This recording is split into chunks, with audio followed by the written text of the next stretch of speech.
Qattiq yig'lagan vaqtida lablari ko'karib, qotib qoladigan bolachalar bor. O'zi bu narsaga sabab nima? Mutaxassisdan fikrlarni eshitamiz. Asosan bolalar yig'lab qotib qolishi bu affektiv respirator paroksizm deyiladi. Affektiv respirator paroksizmning o'zini sabablari bor. Uning sabablari asosan kichkina bolachalarda gemoglobin kamayib ketsa shunaqa qotib qolish bo'ladi.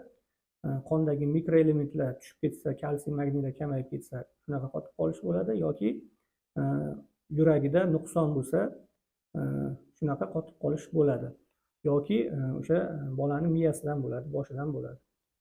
O'zi qotib qolish qachon kuzatiladi?